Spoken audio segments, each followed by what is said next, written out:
30 centimeter cube of hydrogen was collected over water at 27 degrees Celsius and 780 millimeter mercury. If the vapor pressure of water at the temperature of the experiment was 10 millimeter mercury, calculate the volume of the gas at 760 millimeter mercury and 7 degrees Celsius. Solution.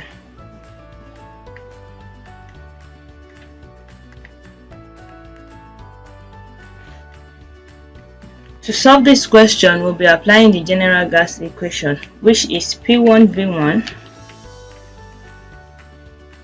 over T1 equals P2V2 over T2. Here, subscript of 1 refers to the initial values, while the subscript of 2 refers to the final value. So P1 here is the initial pressure, V1 is the initial volume, T1 is the initial temperature, P2 is the final pressure, V2 is the final volume, and T2 is the final temperature. Now, after writing out the equation, the next thing to do is to write out the values from the question given. So let's start with the initial pressure, which is P1. For P1 now, we are made to understand that the gas is collected over water at 780 millimeter mercury pressure. So now, since the gas is collected over water, then the exact pressure of the gas will be quite different. Here we'll be applying the formula to get the actual pressure of the gas itself. We'll be saying the total pressure of the gas, P total,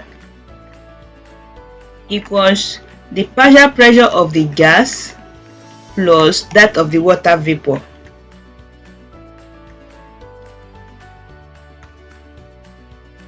To get the exact pressure of the gas, that is the partial pressure of the gas itself, we'll be making P gas here the subject. So here we'll say P subscript of gas, that is the partial pressure of the gas, because the total pressure of the gas after which is being collected over water, which that's P total minus pressure of the water vapor.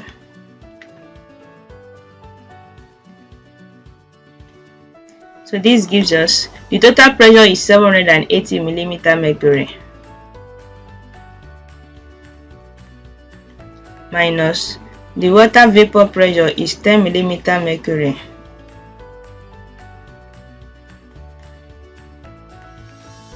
So this gives 770 and the unit millimeter mercury. So with this, we've just calculated the exact pressure, or better put, simply put, we've just calculated the partial pressure of the gas itself, that is the exact pressure of hydrogen without water vapor in it, and that's 770 millimeter mercury. But with water vapor present in it, we have it to be 780, but we won't be able to work with that. We need the exact pressure of the gas itself without the vapor. So, and that gives us 770 millimeter mercury. So we'll be taking this 770 millimeter mercury to be the initial pressure of the gas. So this makes P1 to be 770 millimeter mercury. Then from the question as well, we have V1. Let's go back to the question. We have V1 to be 30 centimeter cube and T1 to be 27 degrees Celsius.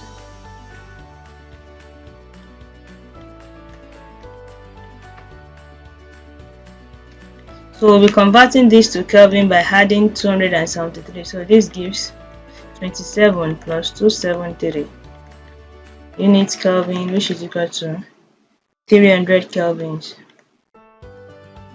So now for the final pressure now, P2.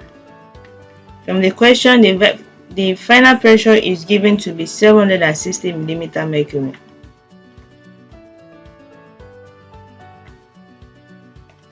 V2 remains unknown, and T1 is 7 degrees Celsius.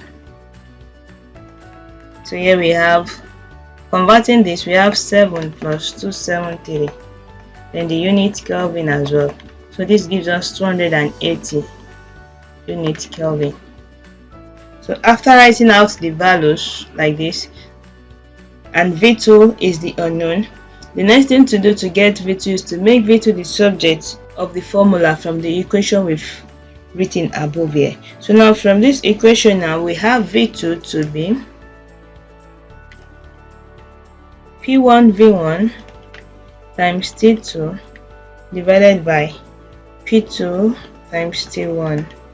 So substituting the values for V2 is then equal to P1, which is 770 mm mercury, multiplied by V1, which is 30 centimeter cube, multiplied by T2, which is, oh sorry, here it is T2 we have here, T2, multiplied by 280 kelvins, divided by P2, which is 760 mm mercury, multiplied by T1, which is 300 kelvins. For calculating this, we have 6468000 over 228000, then the units in centimeter cube, which is equal to 28.4, and the unit centimeter cube as well. So this serves as the final answer. So with this calculation now, we can say the volume of the gas at 760 mm mercury and 7 degrees Celsius is 28.4 centimeter cube. That will be all on that. Kindly subscribe to this channel and as well click on the notification bell so as to get notified as soon as new videos are being posted. Thank you.